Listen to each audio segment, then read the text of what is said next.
guys, how you guys doing? I hope you guys are all doing well. My name is Sani. If it is your first time here, and welcome to my channel. What's good, what's popping? I hope you guys are all doing absolutely amazing. I am so happy and excited that you guys are all here today. And today's video, as you guys have requested from the boundaries video, I am going to be sharing questions that I personally feel like need to be asked in the talking stage. And I really wanted to do this video, and you guys really wanted me to do it as well, and I'm just so excited. So before we get right into this video, please don't forget to give this video a big massive thumbs up. That lets me know that you guys enjoyed this video and this type of content as well. And please don't forget to comment down below any other questions that you think are important, or what you think about these questions, or what you think about this video. Please also comment down below any other video suggestions. You guys really like the Christian girl talks. I am here for the Christian girl talks. Whether you see me as someone who's your big sister, or whether you see me as younger sister, or whether you see me as your friend, your internet bestie, whatever the case might be, I love being someone that has chats for the Christian girlies, because if the church is not going to talk about these things, like, I want to talk about them. So please comment down below any topics, any video suggestions, any ideas. Comment those down below. And you know me, I don't hold back. I will give you guys the tea. And please don't forget to subscribe to my channel. We are on the road to 10,000 subscribers, and I would love it if you guys got me there. This is honestly a very sweet community that we have here, and you will love it here. So if you've been around and you haven't subscribed yet, do consider subscribing. And if you're new here, join the family. Subscribe. And without further ado, let's get right into the video. We're going to be talking about these questions that I have made this big deal that need to be asked in the talking stage. Now, I do want to say that these are questions that I found very important, and they aren't as intense as you might think, or they aren't as you might think. I loved having these questions. I think this other time I saw this one and I almost used it. I watched this other YouTube video, and this lady had, like, she said she used 136 questions, and they needed to go through those questions before they even started dating. And I was just like, that's a bit intense. That's like going to an interview. But again, I do understand that the talking stage really is your interview. Now, I feel like there are different stages. I feel like I've spoken about this in the boundaries video, which I would highly recommend you watch it. If you have not watched it, make sure you go back and watch the boundaries video. There is your singleness, which cherish it like no other. Then you have your talking stage. You have someone who, like, wants to get to know you, and you guys start talking, right? And then you go into the dating stage, where it's a bit more, we ask more deeper-ish questions. We want to know more, and we want to gauge and see, is this worth pursuing into going into a serious relationship? And then we have engagement, and then we have marriage. So that is, I feel like, the stages. A book I would highly recommend on this that I found very important and just great is one called Single, Dating, Engaged, Married by Ben Stewart. My partner and I read it while we're still dating, and I highly recommend it. It's a really good book. Ooh. How could I forget to plug that? I created the ultimate singleness, what did I call that?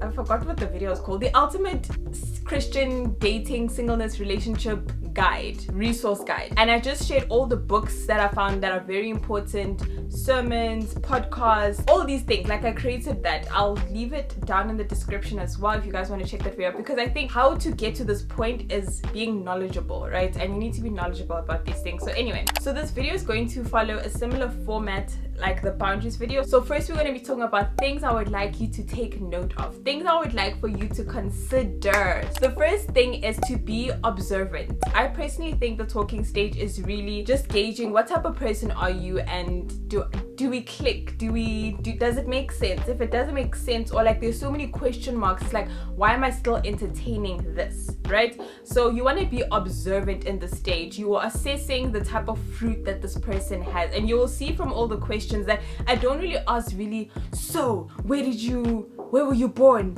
No. It's like, they're very, like, casual-ish questions, but how someone answers them will tell you a lot about this person. So in this stage, you're being very observant. You're being very observant about their fruit, their mannerisms, their behavior, body language, how they act, their reaction to certain questions or certain conversations, how they feel about it. You're just being observant. Think about psychologists or therapists. They sit down and they listen to you, and just by listening to you and observing you, they're able to make a conclusion to the diagnosis that you need or the issues that you have, and then follow follow that towards treatment. I'm currently in studying mode, so you can tell that like all the psychology information is literally just roaming around in my head right now. But that is very important. So a psychologist does that professionally, but you can also do that informally, right? When you're talking to people, like how do you think when you make friends? Like you don't just, I'm just gonna make friends with anyone. It needs to make sense, and then you're like, oh yeah, we can be friends then. Similar in the talking stage. In the talking stage, you're gonna be very observant. Like you must be here. You must watch. When someone tells you who they are, or they show you rather who they are by their actions, believe them. In the talking stage and also in early dating, we tend to put on a facade, or we like to put our best foot forward. Watch their actions and their mannerisms, body, like all these things. Then when they start to sweet talk you, when they start to love bomb you and all of these things, like that is gonna get you in a messy path. So what I'm trying to say is that when someone shows you who they are, believe them. If you see that they're rude to like someone or their family members or whatever, like be like, oh, so you're rude. Or if you see notions of anger, be like, oh, so you're an angry person. Or if you see someone's a cheapskate, be like, oh, so you're a cheapskate. Or if you see that someone's lazy, or if you like whatever, like believe someone when you see these things about them, right? This stage should not last too long if you're intentional. If you're intentional, the stage should go by relatively really quickly. I feel like it should last 3 months. If you are very intentional in this stage, it's not gonna last you that long. Similar to if you are in a serious relationship and you're intentional, you're not gonna be dating or in a relationship for too long. If you're intentional about engagement, you're not gonna be engaged for too long. Like these stages don't need to last too long, but then let them last long enough that you're able to assess what you need to assess, but short enough to ensure that you aren't just wasting each other's time or being stagnant. Does that make sense? Or complacent. Don't waste each other's time. You don't waste someone else's time, and make sure someone else doesn't waste your time. Think about university, for example. You got accepted and now you're studying. Don't be like, some students aren't serious about their education, right? And then like you're wasting space. Someone could have been in that space. Someone who was more deserving or who would have treated that space with more honor could have been in that stage. Don't waste each other's time. Like if you guys know that it's not giving, then just be like, it's okay, thank you, I appreciated getting to know you, but I don't see this going any further, and just stop. Like don't force things, especially where if you have your priorities set right, like if you have the hierarchy set right, that it's like you getting to know someone spiritually, getting to know someone emotionally, the internalness, the physicalities should be like right at the bottom. Like you're able to really get to know someone really fast if you guys aren't out here kissing each other and all of this stuff. You can know someone and get to know them super fast, because there's no physicality or temptations that are gonna derail you. Try not to think of yourself as his girlfriend or her boyfriend. Try to keep yourself out of the equation in this. When they say that, oh yeah, I'm someone who wants to have like 4 kids, don't now think of yourself as, oh, we're gonna have 4 kids. I spoke about this in the boundaries video about emotional boundaries. You do not need to discuss your future together. You can talk about your futures individually, but like you don't need to talk about them together. You're still in the talking stage. For the girlies, most girls watch my channel. I mostly have girls. Listen. We as girls, we like to go from, oh, I have a crush, and then from a crush, I'm going to be Kenzani Rapahlelo. Oh my gosh, I can't believe I'm gonna be Mrs. Rapahlelo. Oh my gosh, that's gonna be cute. That's gonna be my new surname, by the way.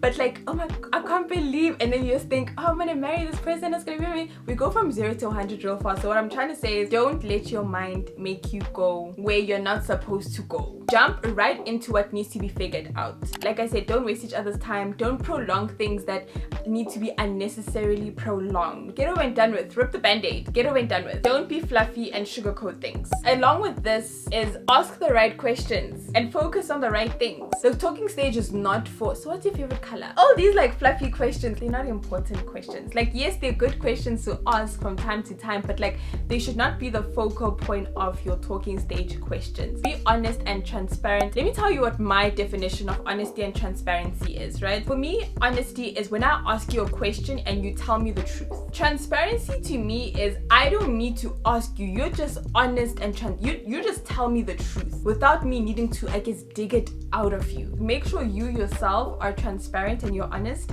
but also make sure that the other person is also being transparent and honest as well. It is loving and it is kind to give clarity to someone. If you know you don't like someone, don't force things. If you know that it's just not going anywhere, communicate that it's not going anywhere. That's kindness and that's loving to do that. The best thing you could give to someone before you get into honestly in all stages, in friendship, every area, is clarity. Have boundaries in this stage and don't get jaded. It's much quicker to go through this stage if you guys aren't kissing, if you guys aren't, just making out all the time, or just doing things you shouldn't be doing. Like, you won't get jaded so quickly. Don't allow yourself to get deceived. Don't be ignorant and don't be gullible. The one story that has been trending all over social media is this lady who did I didn't watch it because I just don't have time for that, but like the series where she did Who the F Did I Marry, and she's just uncovering the fact that she married like a pathological liar, narcissist, whatever. Like, there are things that you could have observed in this stage and be like, there's something off here, man. I can't put but there's something that is off. And then you'd be like, no. Like I said, don't be fooled by when someone loves you and like makes you feel good. And also on top of that, like when someone tells you and like gives you all the lovey-dovey words and all of that stuff, like guard your heart and pray for wisdom and discernment. Be like Jesus. I need some discernment here because I don't want to entertain what I shouldn't be entertaining. I don't want to go where you don't want me to go. I don't want to let myself fall into a place I shouldn't have fallen. And just be aware of your icks, your deal breakers, and your red flags. Sometimes your red flags may not actually be red flags. They might just be preferences, but again, your preferences are also somewhat important if they're rooted in the right things, and only you would know that. There's a difference between red flags and weaknesses. So just remember that when you are aware of your preferences, your icks, your deal breakers, your red flags, that there's weaknesses that someone might have, and then there are red flags. You're not going to find someone who's perfect. You're going to find them with weaknesses. Have accountability to make sure that you are not falling where you shouldn't be falling. I will always vouch for accountability. I'll always vouch for dating and community. I'll always will advocate for that because I think it is very, very important. Don't do it in isolation, because in isolation, you're going to get jaded very fast. Your judgment is going to get clouded real quick. The way you perceive something when you're all infatuated by someone may be able to see things more clearly and see the truth, but then your perception is so, oh, he's amazing, he's great, and you're wearing rose-colored glasses, so that's why having accountability and having other people in your close proximity is very, very important. Don't take this stage too seriously. Now, I know that it's a very important stage because you don't want your time to be wasted and all of that stuff, but I do want to say, don't take it too seriously. It's like, yes, it's an interview, but like it's not an interview. Have fun. You're getting to know someone. It is such a nice privilege to get to know someone else, their perception, their life, where they're at, and all of that stuff. But then getting to know someone doesn't mean that you now need to keep them for the long term if you feel like it's not going anywhere, right? So these are things that I just wanted you to take note of. I kind of tried my best to categorize them into different sections so that it's just easier. How someone answers these questions will tell you a lot about someone. So it's not necessarily the question at hand that is important. It is what someone is going to say. I remember this one time I had someone I was talking to, and I think he had jokingly said, oh, I want multiple wives, ha ha ha ha ha. And I was just like, okay. But then he kept saying, no, I'm joking. I'm just like, you already said it. it's on your mind. You already said it. So I was like, no. So like, however someone chooses to say something, just be very observant to the things that people say. Let's get right into it. So we have firstly, spiritual life. Number 1, are you a Christ follower? Is Jesus your Lord and Savior? Now, I intentionally said Christ follower because I feel like everyone's a Christian, but like no one is really a Christ follower or a disciple of Christ. There are a lot of those, but everyone's a Christian. With the spiritual questions, it's like, if I need to ask you, that means I'm not seeing fruit, and to me that's a bit questionable. If I can't see fruit, then I need to ask you to confirm if it's true or not. What is your relationship with God like? If I need to ask you, that means I'm not seeing fruit, and I'm just like, no man, there's something that's, let me ask, are you religious? Are you legalistic? Are you, what's your take on your walk with the Lord, and what is that like? Do you even have a walk with the Lord? Or are you deceived and you think you're on good soil but you actually aren't? There's so many things here. how do you spend time with God? I think this is very important because someone might say, oh, I just pray 5 minutes every morning and I'm gone. And it's like, that's it? Or some be like, yeah, I pray but I don't read my Bible. You don't read your Bible? Think about spiritual disciplines. Ask them, what's your take on spiritual disciplines? Like each spiritual discipline, all spiritual disciplines are important, right? Some, you might be good at some and you might be somewhat not good at others, but all spiritual disciplines are very, very important. So gauge that. And also another thing I want to say with this, just real quick, is that if someone, this is just my personal thing. I feel like if someone says God a lot, I think that's questionable, especially when you're Christ follower and you don't say the name of Jesus. To me, that's like, why don't you want to say the name of Jesus? I didn't try to say the name of Jesus. Because what if it's a different type of God? There's so many gods. What God? The great I am, the Lord of Lords, the King of Kings, Jesus Christ, or other gods? Because you could be like, I serve God. Which God? Do you go to church, and if so, which one? I think going to church is very important. You see it everywhere in the Bible. Church is very important. And alongside with that is which one? Because with this, what you're trying to gauge is the denomination that someone follows, which then underlies the doctrine that this person believes or the theology that this person believes. And do those match up with you? Because yes, someone could be like, oh, we're unequally yoked when it's like different religions, but also you could be a Christian and the denominations, they're not aligning. Do you or your family believe in traditions and ancestors? Don't wait till you guys are in a serious relationship to figure this out, whether someone believes in ancestors and traditions that don't align with you.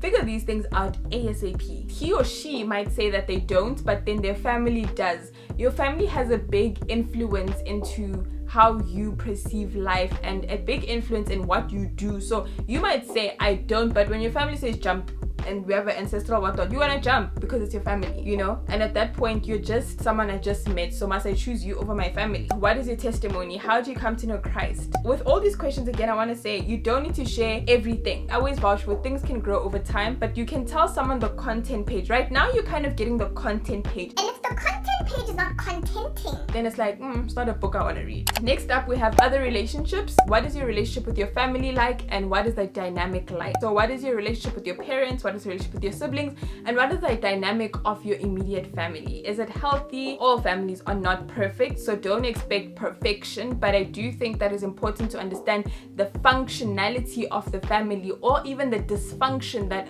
are in the family, and if you can handle being in a family like that. What are your friends like, and what do you guys all like doing together? The people you hang around with says a lot about the person that you are. So what are your friends like? Because if I know what your friends are like, I basically know what you are like. Next up we have is, I guess, a person's past, confessions, things like that. More so when it comes to relationships. Have you ever struggled with lust? Have you ever struggled with pornography? Have you ever struggled with masturbation? It shouldn't be an active struggle. Does that make sense? Like, it shouldn't be, oh yeah, but like the last time it was like 3 months ago. That tells me it's still a very active struggle in your life. You need a track record of, it's been this amount of time before I've done this, and that should make you feel more comfortable. Just ask, have you struggled? Now, a person doesn't need to go in depth, nor do you need to go in depth about, oh yeah, this is the extent I struggled with it. You could just say yes, you could say no, it's a current struggle or it's a past struggle, and then you can be like, okay, thank you for sharing that with me. What was your past relationship or relationships like, and what happened, and have you healed from it? You don't want to be a rebound. Next, we have children. Do you have children? If someone has children,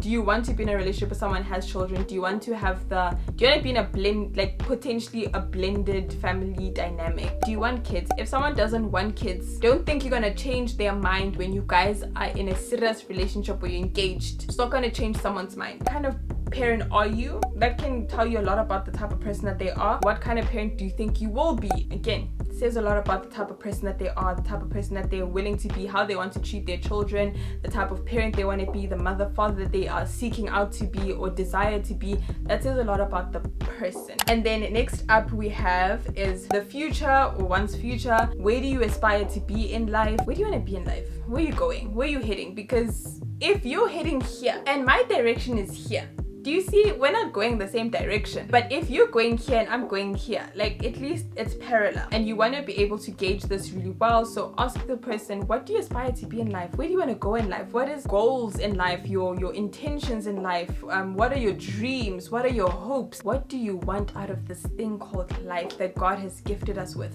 How are you using your life? Where do you see yourself in 5 years? A woman's role is to submit. A man's role in marriage, you're not meant to submit to someone that's not your husband, okay? A man's role is to lead a woman, to lead his family. So if he is going to lead you somewhere that is not giving, and you're meant to submit to that submission, like are you going to really go under this mission and follow this mission? Do you wanna go? Let me take a water drinking break.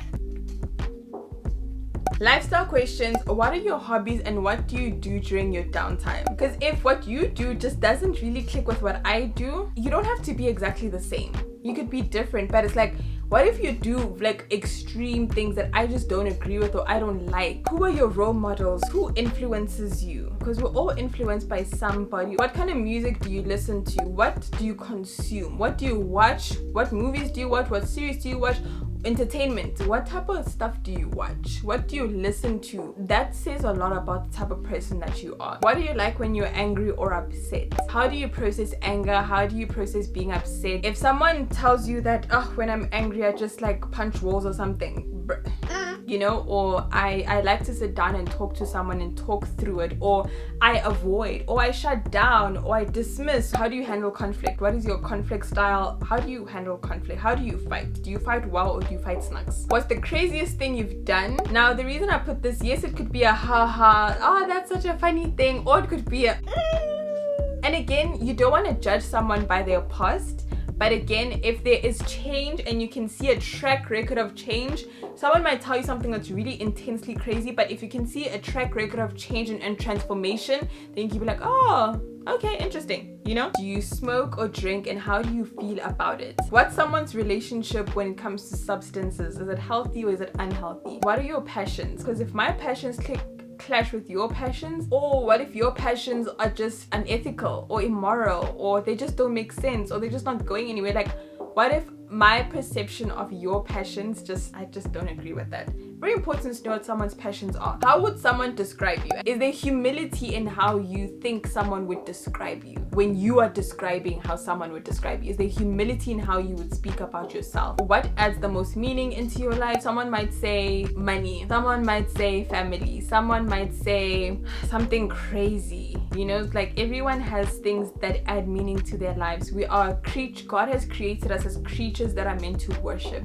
If we don't worship the Creator, we're going to worship something else. If we don't find meaning in Christ, we're going to find meaning in something else. So what adds meaning into your life? Are you optimistic or are you pessimistic? I think that also in that there is toxic optimism, there's toxic pessimism, and then there's being in the middle. Because I think underlining pessimism really is someone who is very realistic and who's very logical and loves reasoning. And then under optimism, I would say things that underline that is just hope, faith, and joy. Now, the reason why I found this very important is I am someone who falls under more pessimistic and my partner falls under optimism, and I just didn't want someone who's also pessimistic because I am a party pooper to myself. So like, I don't want someone who's also gonna do that. I didn't share this in my reflections video, which I don't know why I didn't share that, but when I was talking about my registration and how that wasn't working out and how there was error after error, I remember my partner was just like, I think 2 days before registration closed, like, try again. And I was like, really? It's not gonna work. He was like, try again. And I tried it and my registration got sorted because he was optimistic and he had hope. And I was more like, it's over, just throw it away, throw it away, throw it away. And I think that is such a beautiful, beautiful thing. You know, another thing that I personally loved is when I asked him about his family and he was like, his parents are still together and all of that stuff. I loved that because my parents are divorced and I don't have that example. So when I struggle with relationship anxiety and fear because I'm just like, I haven't seen a good relationship work out, you can be like, no, I've seen it in my parents. And I love that dynamic. So when I tend to become more pessimistic, he's like, no, it's gonna work out, don't worry about it. And I just love that. So I think you need to find that balance. How do you use your money? What is money to you? Is money an idol in your life? How do you, and this is where you somewhat talk about finances as well. Are you someone who just overspends? Do you overconsume? Do you have a shopping addiction? Do you just buy unnecessary things all the time, or overly expensive things? Are you materialistic? This is the things that you're gonna gauge when you ask someone, how do you use your money? Do you save? But even more so, are you a cheapskate as well? What is your love language? This is a kind of a cute one, because I think everyone's love languages are so different, and there are healthy levels of everyone's love languages. But if someone says their love language potentially, and I'm not saying that if someone says this that's a bad thing, but if someone potentially says that their love language physical affection, that might possibly say that this person doesn't have any physical boundaries, and they need to have physical affection consistently to feel love. Or even gifts. My love language is gifts. I love gifts so much. But again, if someone says might potentially say gifts, they might want expensive gifts only. What kind of gifts do you mean? With words of affirmation, like, do I need to consistently reassure you that does that potentially show a lack of confidence or self-efficacy or your self-concept of yourself? Does that show a low self-esteem? Potentially that I need to consistently reassure you. Possibly, potentially, it might show that. Or acts of service. Do I need to do everything for you? Do you fall under someone who might be lazy, or someone who just always needs someone to, do you like being mothered or babied in a way that is unhealthy? What's the last love language? Physical touch, words of affirmation. I'm missing one. Quality time. Are you codependent? With love languages, they are healthy. Oh, that's your love language, but there might be an underlining something that you need to consider here. What do you think? How prideful do you think you are? It's a very interesting question, because obviously you won't say, yeah, I'm a very prideful person, but hopefully you'll find someone who'll be honest to be like, yeah,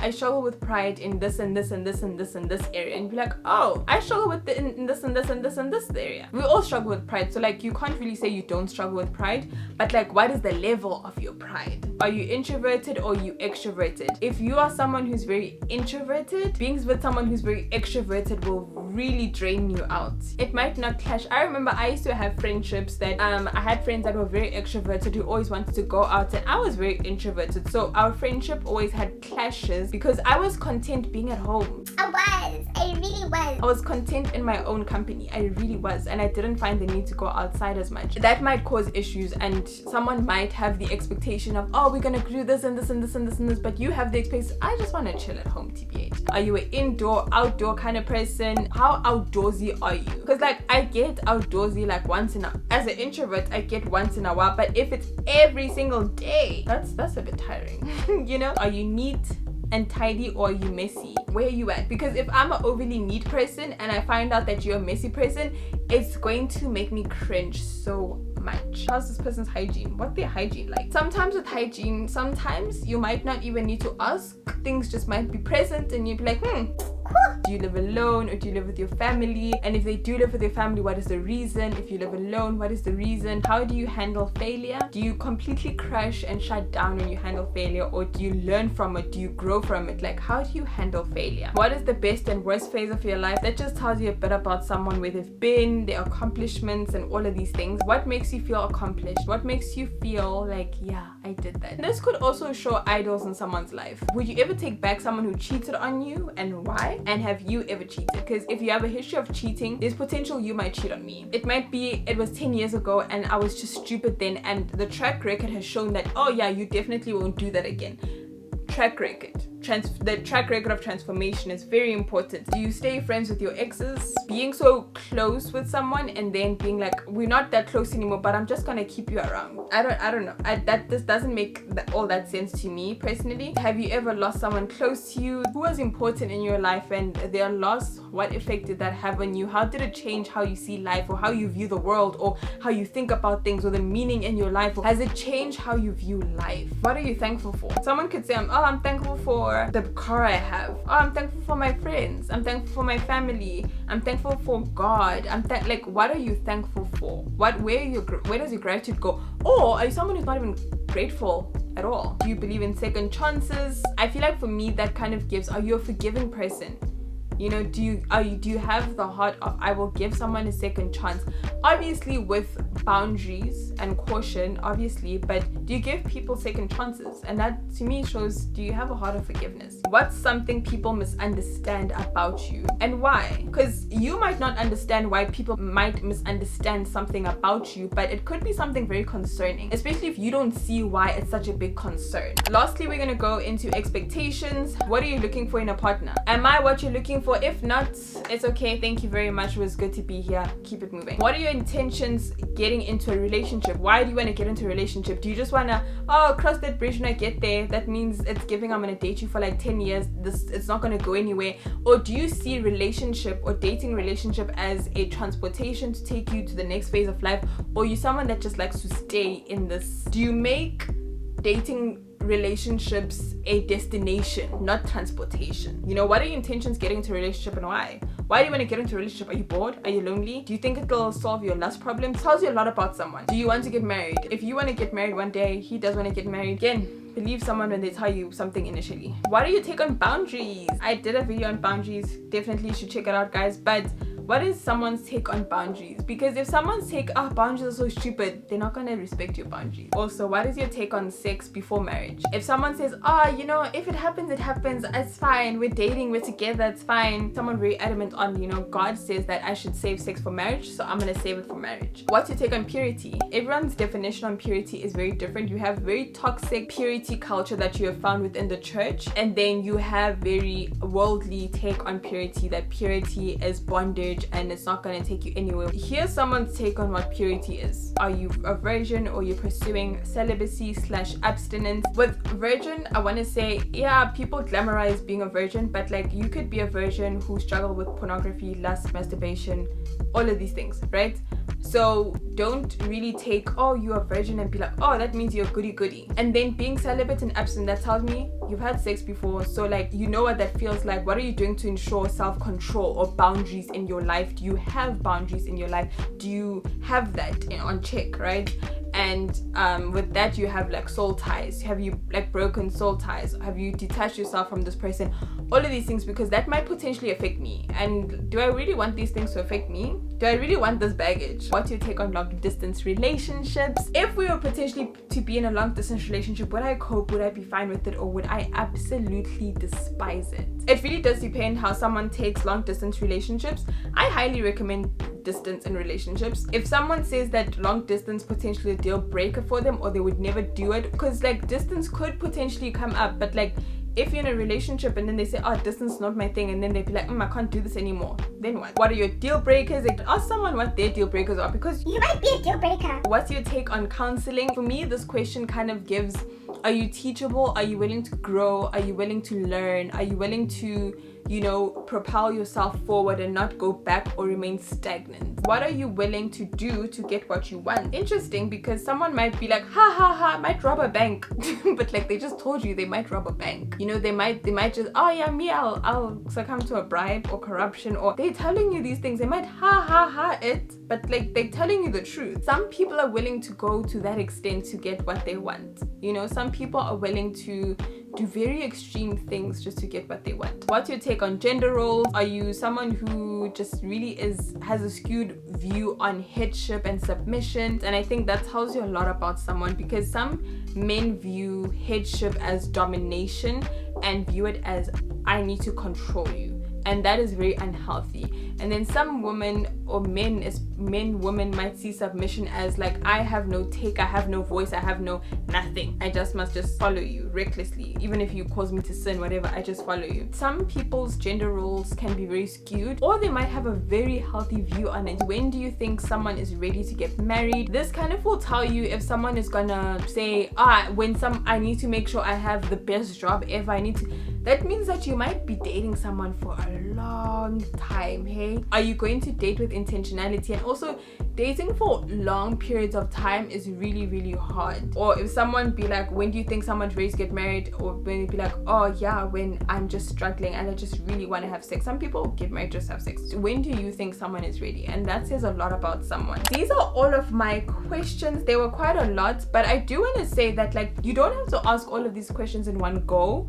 And not all of these questions you need to ask. I know for me, some of these questions I didn't need to ask. They just became conversations that just came out of nowhere and we just started talking about them. And I got to hear your take on something. Therefore, you answered a question for me without needing to ask you this question. And that's just on transparency. Yeah, guys, these are my all questions. I think that it is very important, again, to gauge these things, to be observant of someone's fruit. You know, how do you think? How do you perceive? What is your ideologies? What are your mindsets? What are your beliefs? What are your values? What are things that you deem as important to you? Does that something that aligns with me or not? And you need to be honest about these things and be like, if it doesn't, thank you so much, it was good getting to know you, but it's okay, I don't think it's gonna go anywhere, and you can move on from that and live your best life. This is the end of the video. Thank you guys so much for watching. I really hope you guys enjoyed. Let me know if there's any other questions that you think are very important, or what you think about this video, and other topics that you guys would like for me to talk about. And yeah, thank you guys so much for being here. I really appreciate you guys so much,